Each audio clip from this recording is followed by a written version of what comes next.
Assalamualaikum warahmatullahi wabarakatuh. Nama saya Nursada Harahap, NIM 0301192077, kelas PAI 6 semester 5, mata pelajaran strategi pembelajaran SKI. Di sini saya akan menjelaskan yaitu peradaban Islam Daulah Utsmani.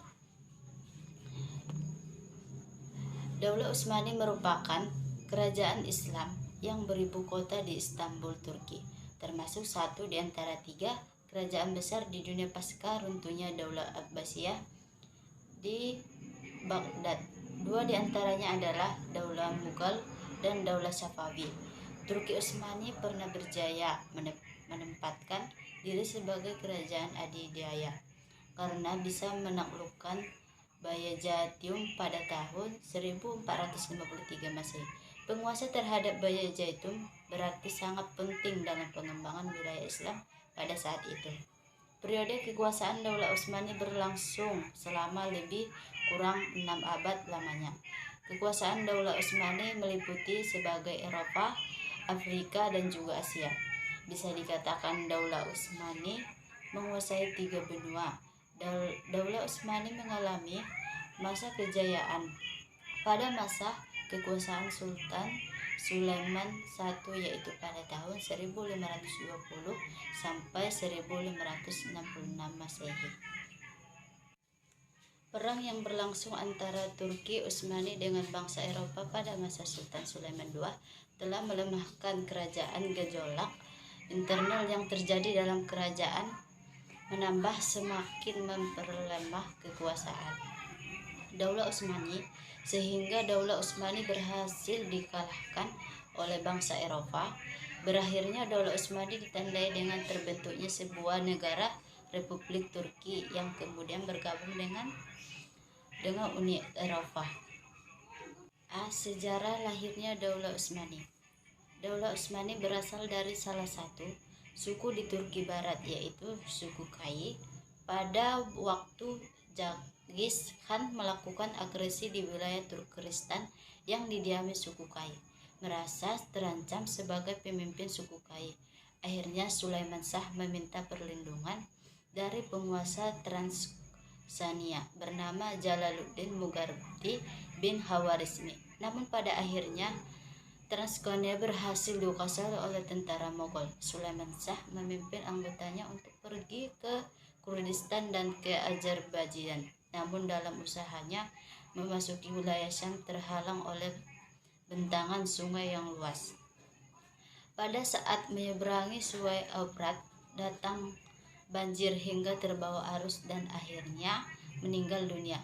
Sulaiman Shah meninggalkan 4 orang putra, Sankurkakin, Togday, Ertugrul, dan Dandan. Pasca meninggalnya Sulaiman Shah, kelompok besar keluarganya terbagi menjadi 2.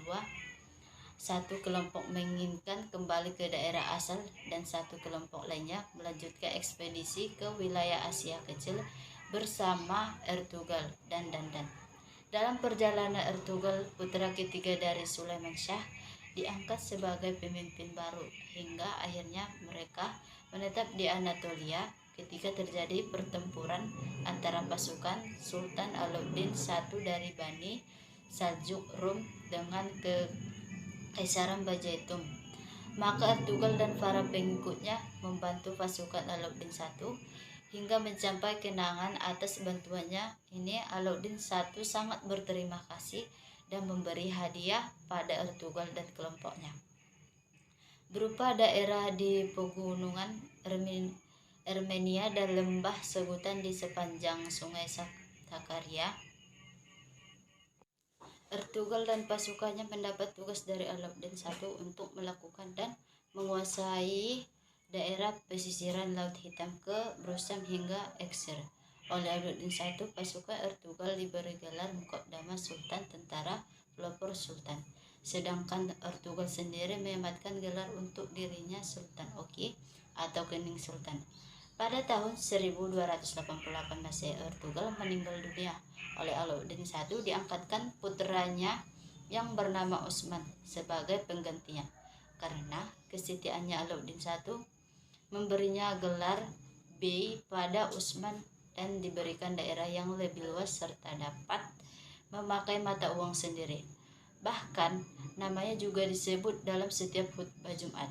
Pada tahun 1200 Masehi, Gajan Khan dari Mogol menyerang Saljuk Rum, tetapi serangan itu bisa digagalkan oleh Utsman. Tak berapa lama dari peristiwa itu, Sultan Alauddin meninggal dunia, sementara Sultan Alauddin I tidak memiliki putra yang pantas menggantikan kedudukannya. Peristiwa ini dimanfaatkan oleh Utsman untuk menyatakan diri sebagai Padishah Ulumansia, raja keluarga Utsman, yang juga mendapatkan dukungan penuh dari rakyat. Dengan demikian berdirilah kerajaan Utsman dan ibu kota kerajaan Utsmani pertama di Quraisy Hisar. Dalam perjalanan panjang yang berliku, Daulah Utsmani menjadi kerajaan Islam yang sangat dinamis. Dari mulai berdiri sampai akhir keturunannya, jasa besar Daulah Utsmani bagi perkembangan Islam di dunia timur masih bisa dirasakan sampai sekarang. Sebagai ulama awal di Indonesia, merupakan tokoh ulama yang berasal dari Daulah Utsmani yang diutus langsung oleh para sultan untuk menyebarkan Islam di Indonesia. Kebangkitan Daulah Utsmani tidak lepas dari melemahnya kekuasaan Daulah Abbasiyah pada ujung yang paling kritis. Lahirnya pemimpin hebat menjadikan Daulah Utsmani sebagai penguasa dunia yang kembali mengangkat kejayaan Islam dan peradabannya. B. Strategi dan kebijakan pemerintahan Daulah Utsmani. Lahir pula sistem dan strategi baru yang ditorehkan Daulah Utsmani semasa kejayaan dalam pemerintahannya, memiliki sejumlah sultan yang mumpuni dalam memimpin bangsa dan rakyatnya. Maka tidaklah heran jika masa kepemimpinan Daulah Utsmaniyah berlangsung lama. Hal itu terjadi karena pemimpin dan rakyat bersatu dalam semangat membangun bangsanya. Dari melemahnya kekuasaan Daulah Dinasti Abbasiyah, pada ujungnya paling kritis lahirnya pemimpin-pemimpin menjadi Daulah Turki Utsmani sebagai penguasa dunia yang kembali mengangkat kejayaan dan peradaban Islam. Di bawah ini, para Sultan Turki Utsmani beserta strategi hebatnya kebijakannya, yaitu 1. Sultan Utsman yang disebut dengan Utsman. Dia adalah pendiri Daulah Utsmani yang merencanakan kerajaan dibangun atas sendi-sendi persatuan Sako. Turki Utsman adalah seorang yang sangat pemberani, mukhlis, adil, dan bijaksana dengan sifat terub yang dimiliki. Tentunya menjadi kebanggaan bagi masyarakat dan pengikutnya. Kebijakan Utsman yaitu membangun tentara yang berjuang tanpa pamrih, semua atas dasar karena Allah Subhanahu wa Ta'ala. Para pejuang tersebut sering disebut dengan Al-Ghazi, yang terdiri dari ikhwan atau persaudaraan. Terakhir Batasya Khalifah, Utsman meninggal dengan meninggalkan wilayah yang luas kurang lebih dari 16.000 km persegi sebagai daulah yang baru berdiri pada masa kekuasaan yang berhasil membebaskan kota Bursadi tetapi Laut Marmara. 2. Sultan Orkan. Sultan Orkan yaitu menggantikan kedudukan ayahandanya Orkan, yaitu memindahkan kerajaan dari Quraisy Hisar ke Bursa. Pada masa kekuasaan Orkan bergabunglah wilayah Turkmenam, kemudian perluasan wilayah dilanjutkan ke Nisha. Surtari atau 1338, ia juga bisa mengontrol wilayah Teluk Edremit. Kebijakan dari Orka tersebut yaitu berhasil mendirikan jabatan Sadar Azam, yaitu Perdana Menteri. Jabatan tersebut diberikan pada adiknya yaitu Alauddin. Tentara di era Orka dibentuk dengan sistem yang sangat rapi dan teratur. Ia juga membentuk tentara khusus dengan nama Qiyasya atau Jenatsir, yakni atau Yastashir. 3. Yaitu Sultan Murad. Sultan Murad yaitu setelah Sultan Murad itu wafat, kedudukannya digantikan oleh Murad I yang merupakan putra kedua dari Orkan, menggantikan kedudukan ayahnya sebagai penguasa karena putra pertama Orka yaitu Sulaiman yang meninggal terlebih dahulu.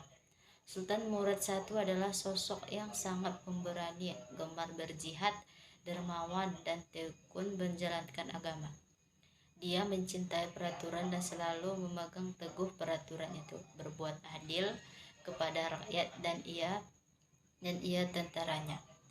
Kebijakan Murad ini yaitu selalu dikelilingi oleh sejumlah komandan terbaik dan orang yang berpengalaman dalam bidang militer yang selalu ia ajak untuk bermusyawarah. Murad I berhasil meluaskan wilayahnya di Asia Kecil dan Eropa dalam waktu bersamaan. Ia memelukkan Andrianople dan kemudian dijadikan sebagai ibu kota kerajaan yang baru, serta membentuk pasukan berkuda atau kavalel. 4. Yaitu Sultan Bayazid I. Setelah Sultan Murad wafat, kepemimpinan Daulah Utsmani dilanjutkan oleh putranya yaitu Sultan Bayazid I. Dia adalah orang yang sangat pemberani, cerdas, murah hati, dan yang kuat untuk memiliki semangat melakukan perluasan wilayah Islam.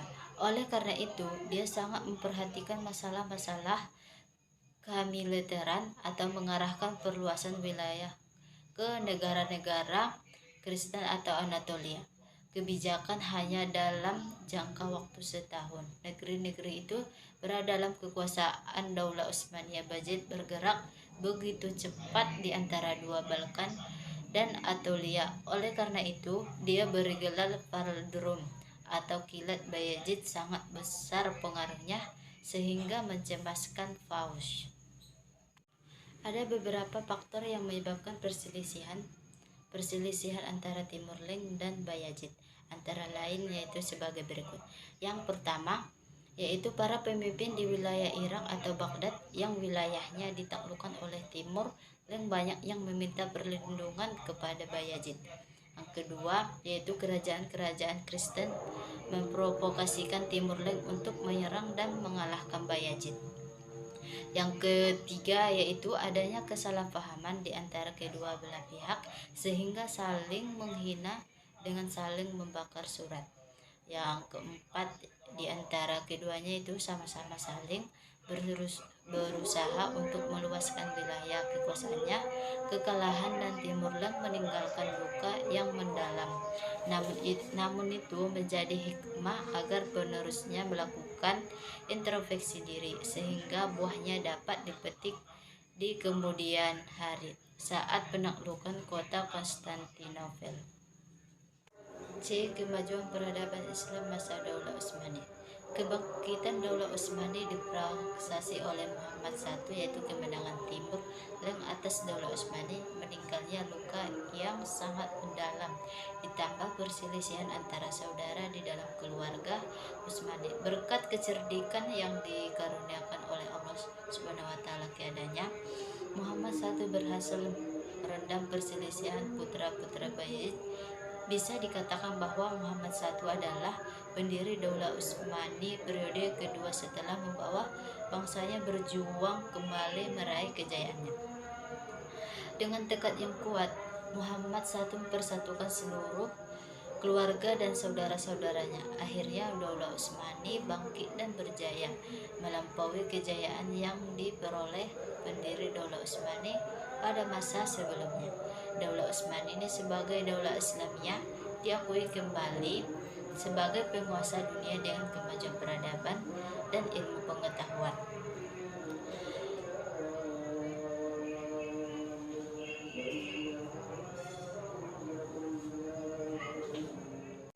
Di antara penguasa Daulah Utsmani generasi kedua yang membawa ke puncak kejayaan adalah satu, yaitu Muhammad I.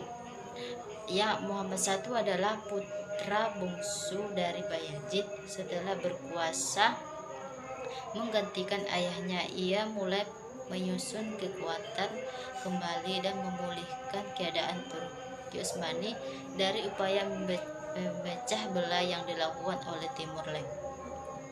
Strategi Muhammad I adalah menjalin hubungan diplomatika dengan para penguasa Bajaitum dan Venesia dengan maksud agar kedua negeri ini tidak mengganggu kerja utamanya, yaitu mendamaikan kehalifahan Utsmani. Berkat usaha yang gigih, Muhammad berhasil mengangkat citra Daulah Utsmaniyah sehingga bangkitlah kembali, yaitu dengan menyusun pemerintah, memperkuat tentara, dan memperbaiki kesejahteraan kehidupan masyarakat. Murad II yaitu adalah menggantikan ayahnya, yaitu Muhammad I, pada usianya yang masih 18 tahun. Dia dikenal sebagai penyair dan orang yang mencintai ulama. Cita-cita Sultan Murad II ini adalah melanjutkan usaha perjuangan Muhammad I, yaitu prioritas utama perjuangannya adalah merangkul kembali daerah-daerah yang terlepas dari Daulah Utsmani sebelumnya, yaitu daerah Asia Kecil atau Slovakia, Albania, Valak, dan Hongaria.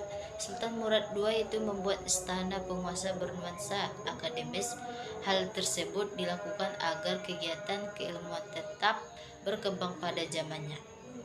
Dia mengirimkan sejumlah uang untuk kesejahteraan penduduk Mekah, Madinah, dan Baitul Maqdis sebanyak 3.500 dinar setiap tahunnya. Sultan Murad II itu menghembus napas terakhir pada tanggal Muharram 855 Hijrah, bertetapan dengan tanggal 18 Februari 1451, menjelang usia 47, dan sesuai wasiatnya kemudian dimakamkan pada hari Jumat di samping Masjid Jami', yaitu Muradiyah di Bursia.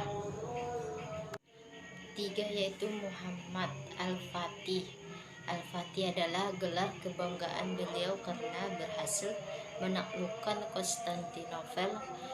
Muhammad Al-Fatih atau Bul Al-Khairo diangkat menjadi pemimpin Daulah Utsmaniyah ketika itu baru berumur 22 tahun. Muhammad Al-Fatih berusaha membangkitkan kembali sejarah umat Islam sampai dapat menaklukkan Konstantinopel sebagai ibu kota Bajaitum. Sejak beliau, Muhammad Al-Fatih sudah dididik oleh ulama-ulama Rabbani, diantaranya gurunya adalah Muhammad bin Hamzah Al-Damsyaki Al-Rumi. Beliau lebih populer dengan sebutan Syekh Syamsuddin. Di antaranya itu gurunya adalah Syekh Al-Ahmad bin Ismail Al-Qurani. 4 yaitu Bajid II, yaitu menggantikan kedudukan ayahnya, yaitu Bajid II yaitu menguasai yang tidak terlalu kuat. Pada masa terjadi perselisihan dengan saudaranya, yaitu Jem, yang diikuti oleh pengikut Jem. Ketidakhormatisan ini sedikit banyak berpengaruh terhadap kondisi masyarakat yang sebelumnya sangat dinamis. Bayezid II ini sangat berperhatian terhadap penggunaan dan sarana umum. Tekanan jawija atau tempat berakhlawat para sufi. Kesejahteraan para guru atau pengajar juga sangat diperhatikan Sultan.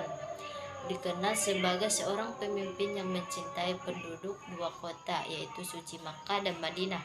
Pada tanggal 18 Syafar 918 Hijrah atau 25 April 1512 Masehi, Bayezid II menyerahkan estafet kepemimpinannya kepada Sultan Salim I, yaitu Sultan Bayezid II, yaitu meninggal dalam perjalanan ke Demutika. Jenazahnya kemudian dibawa ke Istanbul dan dikuburkan dekat Masjid Jami', yaitu yang dibangunnya. 5 yaitu Salim I. Selama menjabat sebagai pemimpin, strategi Salim I membuat wajah baru dalam pemerintahan Daulah Utsmani. Di masa pemerintahannya, banyak kebaikan yang dilakukan dalam bidang kemiliteran. Salim I merupakan salah satu penguasa Utsmani yang paling berhasil dan dihormati, giat dan pekerja keras. Meski masa kekuasaannya terbilang singkat, para sejarawan sepakat bahwa Salim I telah mempersiapkan Daulah Utsmani untuk mencapai titik puncaknya pada masa putra dan penerusnya Sulaiman Al-Qaunani. 6 yaitu Sulaiman Al-Qanauni, yaitu Sulaiman lahir pada tanggal 6 November 1468 Masehi di Trabzon. Sulaiman I atau Sulaiman Al-Qaunani naik tahta pada saat Turki Utsmani mengalami puncak kejayaan. Peristiwa penting di masa kepemimpinan ialah upaya penyempurnaan undang-undang Turki Utsmani. Ia tidak hanya merupakan pemimpin militer yang besar, manusia dari pedang seperti ayah dan kakeknya merupakan manusia dari pedang. Sulaiman Al-Qunai merupakan legislator ulang, berdiri dari depan mata rakyatnya sebagai penguasa berjiwa besar dan eksponen keadilan yang murah hati. Riwayat Kerajaan Utsmani yang telah berdiri kurang lebih selama 625 tahun harus berakhir pada 3 Maret 1924. Majelis Nasional Agung dalam sidang sejak Februari 1924 memutuskan untuk menghapus jabatan Khalifah pada 93 tahun lalu. Abdul Majid II yang menjabat Khalifah dipersilahkan meninggalkan Turki. Ia bersama keluarganya menuju Swiss. Dinasti Utsmani berkuasa lebih dari 6 abad. Wilayah kekuasaan yang meliputi sebagai Asia, Afrika, Eropa. Puncak kejayaan Utsmani berlangsung pada masa pemerintahan Sulaiman I, yaitu 1520 sampai 1566. Setelah itu Utsmani semakin lemah karena pertenakan internal dan kalah perang melawan bangsa Eropa. Kerajaan Utsmani akhirnya diganti dengan Republik Turki. Dalam buku Ensiklopedia Islam dijelaskan, Kerajaan Ottoman mulai melemah setelah wafatnya Sulaiman Al-Quran. Sultan-sultan yang menggantikannya umumnya itu lemah dan tidak berwibawa. Penyebab lainnya adalah kehidupan mewah dan berlebih-lebihan di kalangan pembesar istana, sehingga banyak terjadi penyimpangan dalam keuangan negara. Pada masa pemerintahan Sultan Ibrahim 1640 sampai 1648, suasana dalam negeri Kerajaan Ottoman menjadi semakin kacau. Para wanita, ibu suri dan permaisuri turut campur dalam mengendalikan roda pemerintahan. Ibrahim adalah seorang sultan yang sangat lemah sehingga ia hanya dijadikan oleh wazirnya atau perdana menteri yang bernama Mustafa. Pada hakikatnya, Mustafa yang memegang tampuk kekuasaan, akan tetapi kepemimpinan Mustafa tidak mampu menenteramkan suasana, bahkan mengundang banyak permusuhan di kalangan pembesar istana. Pada tahun 1876, Sultan Hamid naik tahta. Pemerintahannya bersifat absolut dan penuh kekerasan. Karena itu, timbul rasa tidak senang baik di kalangan sipil maupun di kalangan militer. Gerakan-gerakan oposisi terhadap pemerintah absolut Sultan Abdul Hamid II inilah yang kemudian dikenal dengan nama Gerakan Turki Muda. Dengan pelopornya antara lain yaitu Ahmad Riza 1859 sampai 1931, Muhammad Murad yaitu 1853 sampai 1912, dan para penggerak Sahabuddin yaitu 1807 sampai 1408. Sementara itu, kelompok militer semakin memperketat usaha mereka untuk menggulingkan sultan dengan membentuk komitmen rahasia seperti komitmen perkumpulan, persatuan, kemajuan. Salah seorang pemimpin komitmen itu adalah Mustafa Kamal yang kemudian populer dengan panggilan Kemal atau Atatürk atau Bapak Bangsa Turki. Pada 1008, Perkumpulan Persatuan dan Kemajuan dapat mendesak Sultan Abdul Hamid II untuk menghidupkan kembali konstitusi 1870.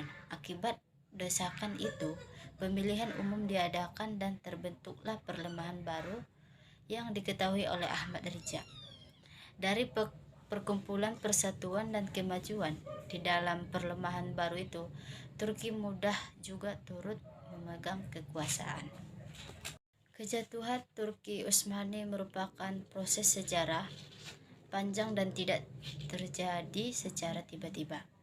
Kiprahnya dalam panggung sejarah 5 abad, yaitu akhir abad ke-13 hingga awal abad ke-19, merupakan fase yang pasang surut. Dengan demikian, kejatuhan imperium besar ini merupakan akumulasi dari sejumlah kondisi sebelumnya. Namun, faktor penyebab utama kemunduran Turki Utsmani adalah kelemahan para sultan. Sepeninggal Sultan Sulaiman Al-Qurani, Turki Utsmani diperintah oleh para pemimpin yang lemah. Kerajaan ini mulai memasuki masa kemundurannya di abad ke-17 Masehi. Di dalam negara timbullah pemberontakan seperti di Suriah di bawah pemimpin Kurdi, Jamrud di Lembano di bawah pimpinan Dirjer Amir Fakhruddin.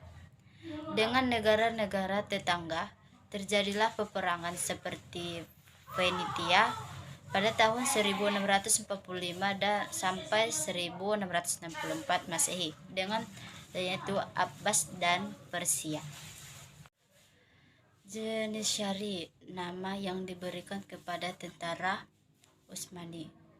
Utsmani juga berontak dan sultan-sultan berada di bawah kekuasaan Iran. Pada saat yang sama, di Eropa mulai timbul negara-negara yang kuat, sedang di Rusia di bawah Pater yang Agung telah pula perubahan menjadi negara maju. Dalam peperangan dengan negara-negara ini, kerajaan Utsmani mengalami kekalahan. Demi kekalahan dan daerahnya di Eropa mulai diperkecil sedikit demi sedikit.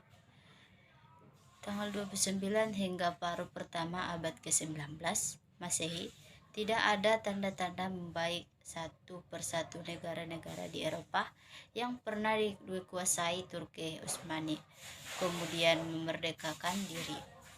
Sementara itu, di Arabia muncullah kekuatan baru, yakni aliansi antara pemimpin negara agama Muhammad ibn Abdul Wahab yang dikenal dengan gerakan Wahabiyah dengan penguasa lokal Ibu Saud. Mereka berhasil menguasai beberapa daerah di Jazirah Arab dan sekitarnya pada awal paruh kedua abad ke-18 Masehi. Pemberontakan tidak hanya terjadi pada daerah-daerah yang tidak beragam Islam, akan tetapi juga di daerah-daerah yang berpendudukan Muslim. Gerakan-gerakan seperti itu terus berlanjut hingga abad ke-19 dan 20 Masehi. Dari uraian tersebut dapat kita ketahui bahwa kelemahan para sultan yang memimpin membuat Turki Utsmani sangat rentan dengan terjadinya degradasi. Betapa tidak wilayah kekuasaan yang sangat luas tanpa ditunjang oleh kemampuan atau kecakapan memimpin, pada gilirannya bereplikasi pada lemahnya kekuatan oleh politik, bahkan membawa efek buruk pada perekonomian dan berbagai sedih kehidupan sosial umat. Kondisi Turki pun Utsman ini umumnya dialami dinasti-dinasti Islam sebelumnya, sekaligus menjadi faktor penyebab mengalami kemunduran dan akhirnya runtuh.